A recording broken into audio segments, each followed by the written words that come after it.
Bueno, muchísimas gracias a FECOLSOC por la invitación a dar la conferencia en este congreso. Tengo dos conferencias el día de hoy.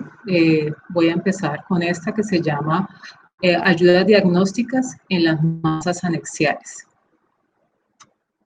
Bueno, es muy importante saber de que la charla que voy a dar está basada en el protocolo y las guías de manejo del Colegio Americano de Ginecología y Obstetricia.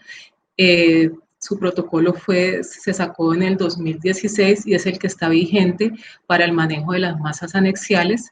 El anterior había sido en el 2007, este está fue en el 2016 y es el que está vigente. O sea, la charla se basa en lo que está en la evidencia, lo que dice la evidencia sobre cómo se debe manejar y enfocar y el enfoque diagnóstico de las masas anexiales. Me va a permitir leer el encabezado. Dice que las masas anexiales se incluye lo que es ovario, trompas de falopio y los tejidos a su alrededor. Básicamente se encuentran como un hallazgo incidental durante la consulta con el ginecólogo o en algunos casos más raros cuando la paciente tiene alguna sintomatología. Pero las masas anexiales siempre, la mayoría de las veces, producen dilema para su diagnóstico y su manejo. Y la decisión de manejo está influenciada principalmente por un factor de riesgo que tiene una evidencia muy fuerte, que es la historia familiar de patología maligna ovárica o de seno de la paciente. Entonces, es muy importante saber identificar estas masas, orientar su manejo y básicamente lograr el mejor pronóstico para la paciente. Y una cosa muy importante, siempre que tenemos una paciente con masa anexial, lo que queremos saber es si es benigna o si es maligna, y si es maligna, poder identificarla y poder direccionar su manejo con el ginecólogo oncólogo. También me voy a basar la charla en la guía de manejo y la declaración de la Asociación Americana de Radiología, que en este año presentó su guía de manejo para las masas ováricas y anexiales. Y también está basada en la medicina en la evidencia y es un consenso nacional.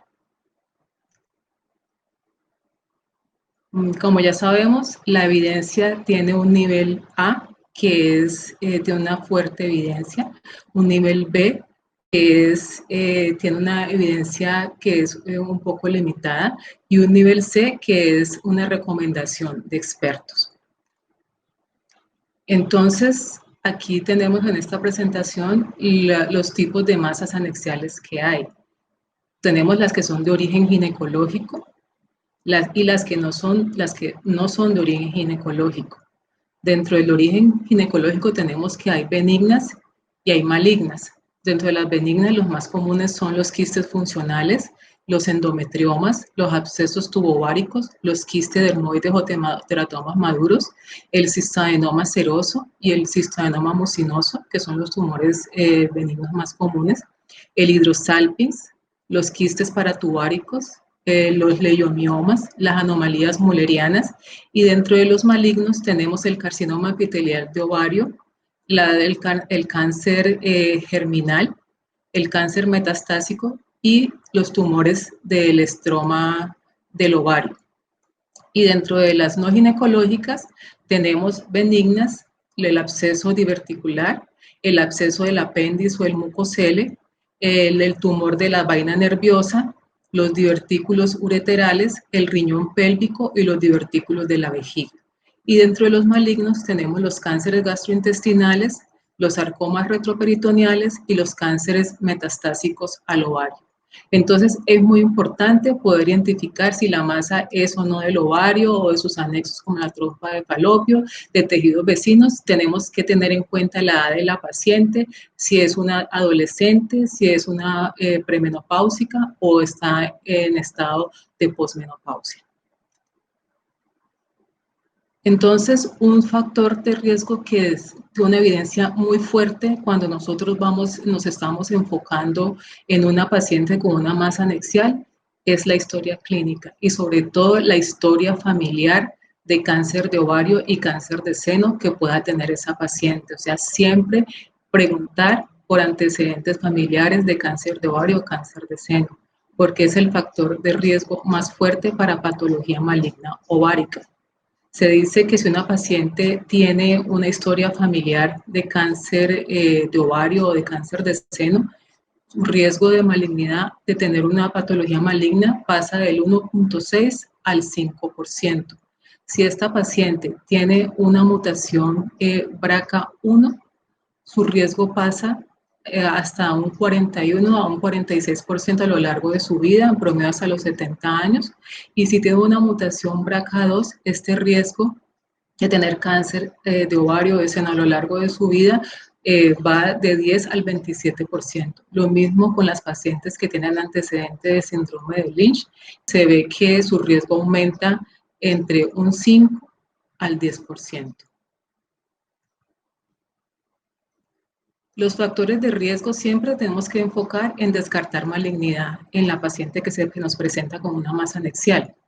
Entonces, los factores de riesgo para malignidad tenemos que es la nuliparidad, una menarca temprana, una menopausa tardía, la raza blanca, trastornos de infertilidad primaria y la endometriosis.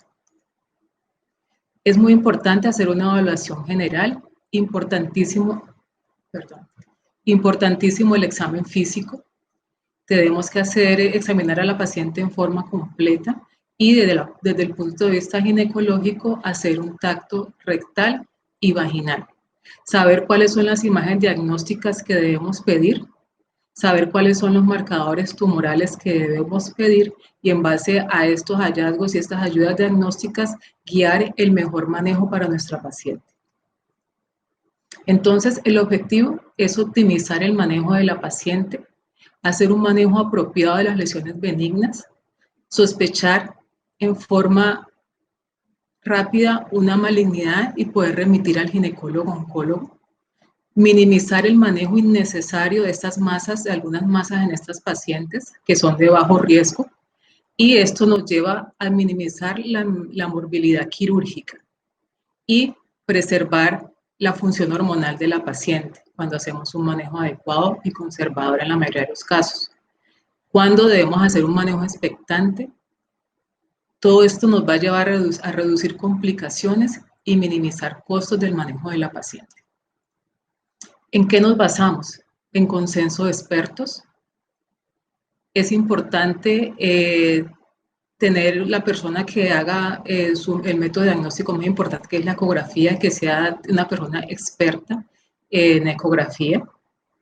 Y aparte de eso, poder aplicar o solicitar a la paciente los métodos radiológicos adicionales más exactos para poder diferenciar entre una masa benigna y una masa maligna. Bueno, para eso tenemos muchas ayudas. De entre esas están el uso de los algoritmos de manejo, pero esto no se usan en pacientes con síntomas agudos. Cuando una paciente tiene una masa anexial con un cuadro agudo, hay que actuar. No hay que establecer ni hacer ningún protocolo de manejo, porque ahí sí ya no importa si la paciente tiene un tumor benigno o si la paciente tiene un tumor maligno. Ahí lo que importa es la vida de la paciente, el pronóstico de la paciente y manejar la urgencia ginecológica. También es muy importante individualizar los casos según un criterio médico y según lo que uno hable con la paciente durante la consulta. Entonces, cuando tenemos una paciente en edad reproductiva y un dolor agudo y una masa anexial, lo más común que esta paciente va a tener es un quiste hemorrágico. Pero toda paciente en edad reproductiva tenemos que descartar que no esté embarazada y esté cursando con un embarazo ectópico roto. Entonces, siempre, de acuerdo en la medida que esté indicado, siempre descartar un posible embarazo en una paciente con una masa anexial y un dolor agudo. Lo primero que tenemos que descartar es que no esté embarazada y esté cursando con una patología, ya sea un embarazo ectópico roto o un embarazo heterotópico. Descartar este tipo de patología. También descartar la torsión ovárica, el absceso tubovárico o un endometrioma.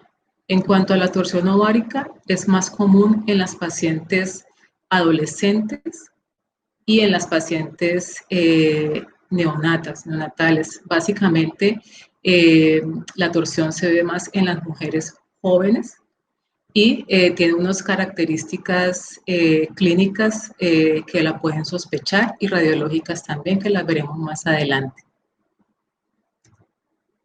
Bueno, al examen físico podemos, y a lo que la paciente nos refiere durante la consulta, los signos de malignidad que nos pueden orientar a que la paciente puede tener un tumor maligno, la paciente se puede quejar de distensión abdominal frecuente, un dolor abdominal generalizado, una llenura fácil. Si es una paciente premenopáusica, sangrado uterino anormal asociado a la masa anexial, eso nos puede orientar a que la paciente puede tener un tumor de las células del estroma del ovario. Y la paciente posmenopáusica con un sangrado anormal, también pues, es importante y saber de que es un signo de sospecha de malignidad.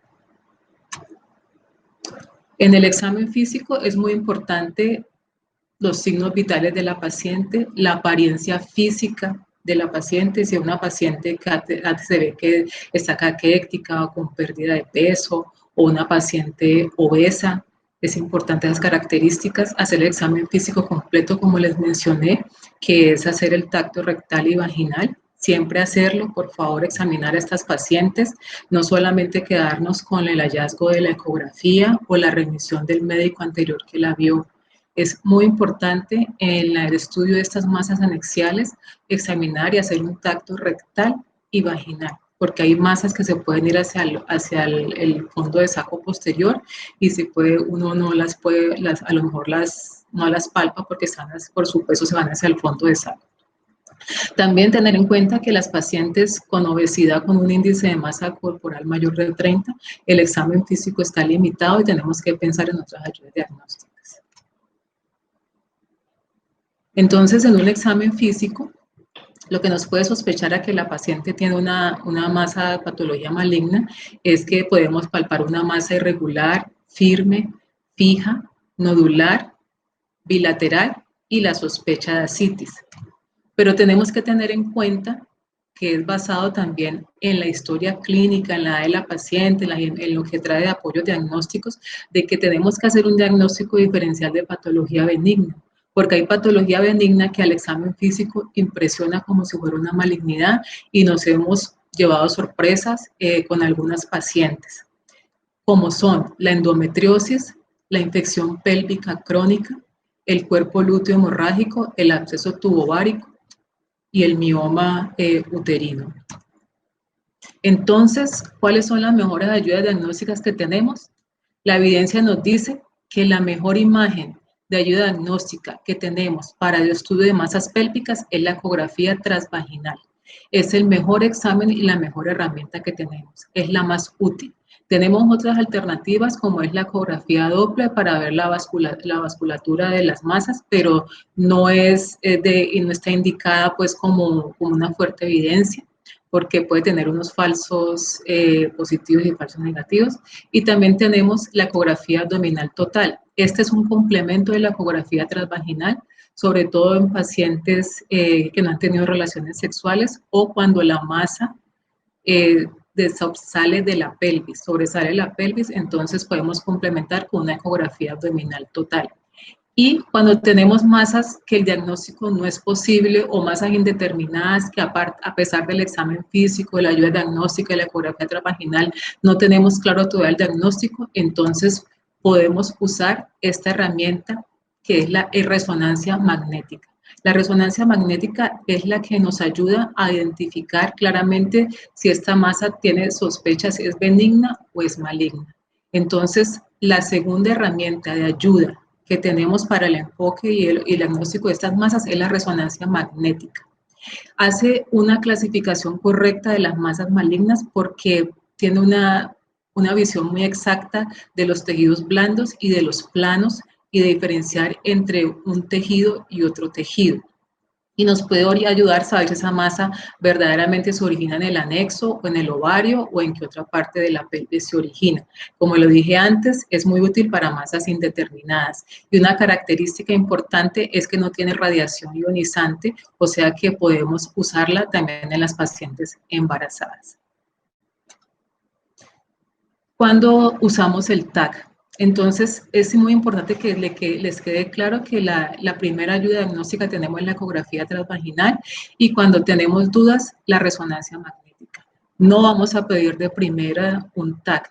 El TAC no es útil de entrada para valorar una masa pélvica. Entonces, es importante este llamado a atención porque uno en la práctica ve que siempre piden un TAC.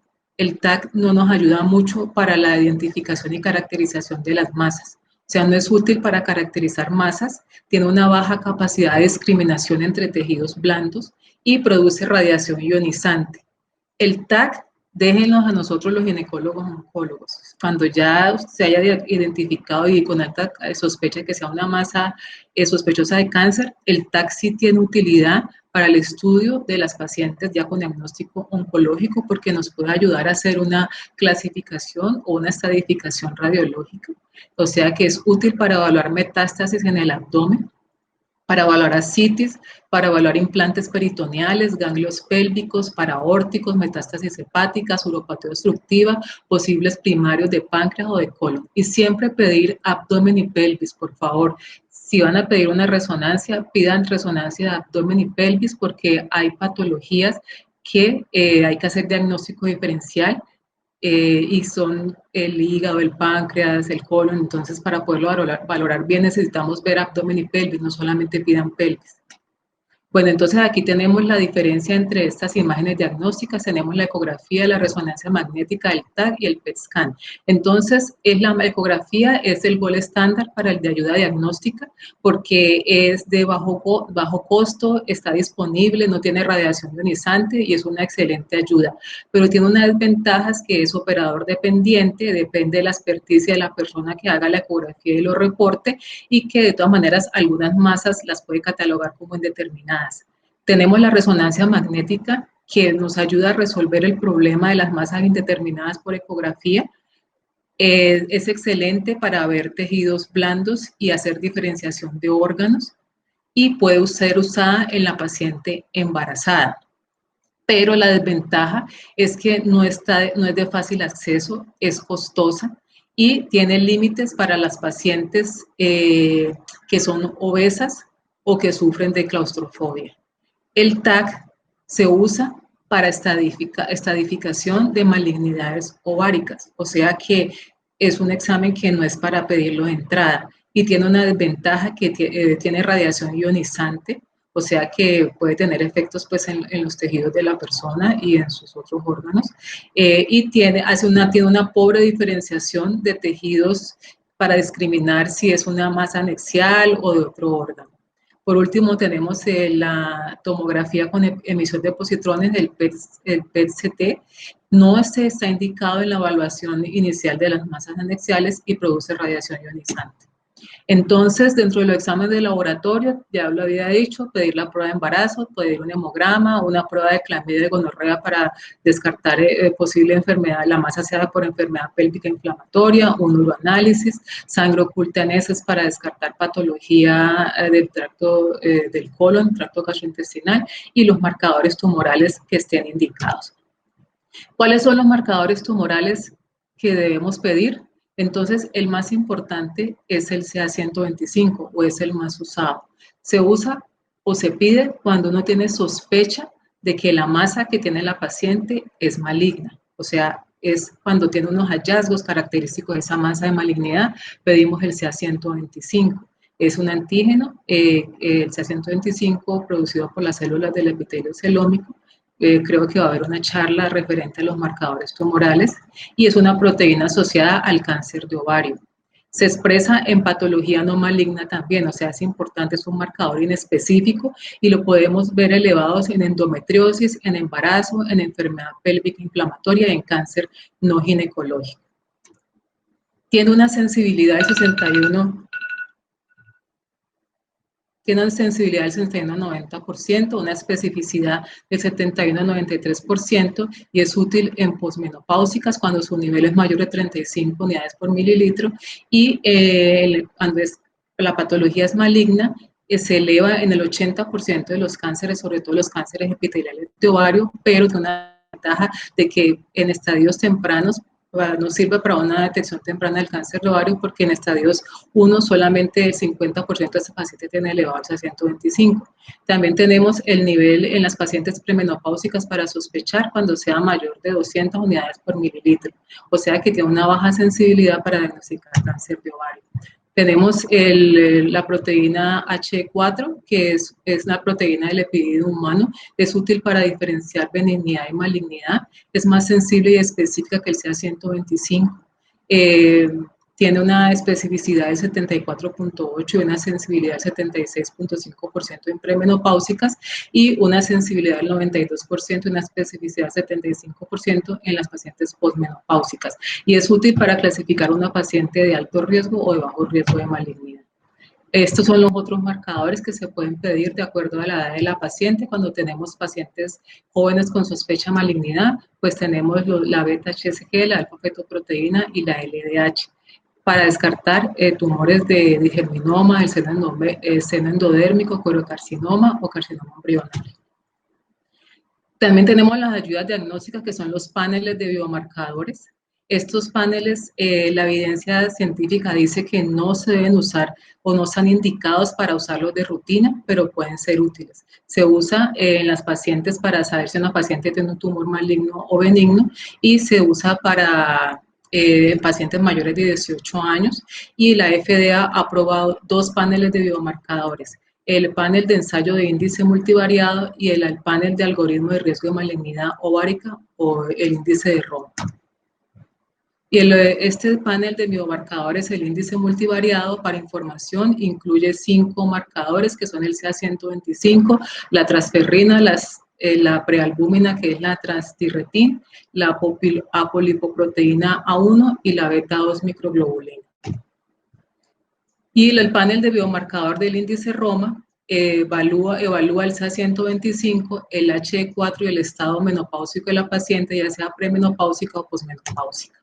Aquí los niveles, los puntajes o los niveles, el análisis multivariado en la premenopáusica un puntaje mayor de 5 y en la posmenopáusica mayor de 4, el CA125 en la premenopáusica sospechoso de malignidad mayor de 200 unidades por mililitro y en la posmenopáusica mayor de 35 unidades por mililitro. Y el índice de Roma en la premenopáusica mayor de 1.31 y en la premenopáusica mayor de 4.4.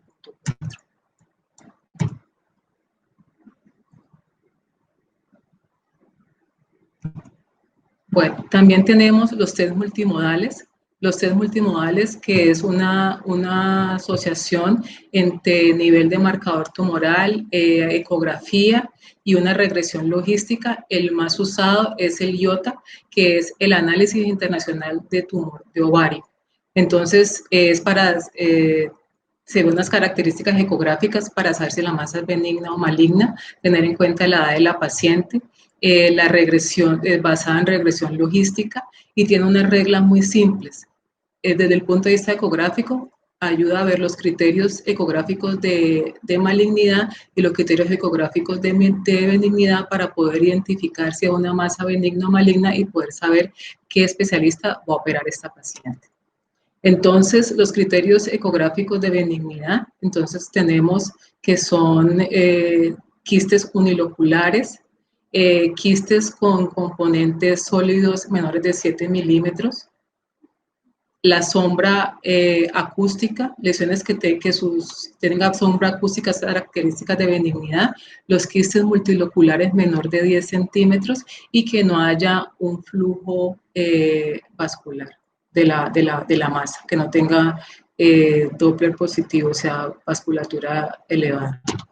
Y los de malignidad, tenemos una masa sólida irregular en la ecografía, la presencia de ascitis, aquí vemos en el fondo de saco de Douglas la presencia de ascitis, o que tenga estructuras papilares en su cavidad, dentro de la cavidad del quiste, más de 4 estructuras papilares, o que sea una masa irregular multiloculada con un diámetro mayor de 10 centímetros o que tenga un flujo Doppler positivo, o sea, un puntaje de Doppler de 4.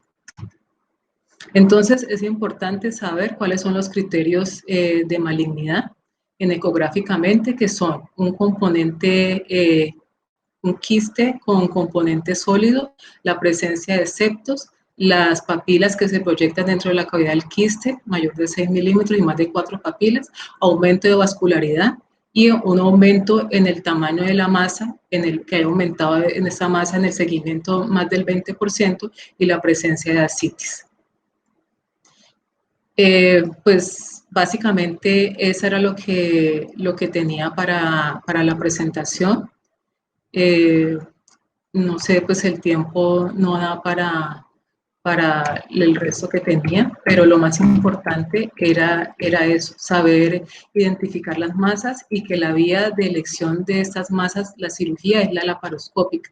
Es el método de elección más usado porque produce mayor visualización de órganos pélvicos, menor pérdida de sangre, se recupera más rápido la paciente, menos posibilidad de formación de adherencias pélvicas y menos efectos trombóticos porque la paciente tiene una ambulación precoz. Muchísimas gracias.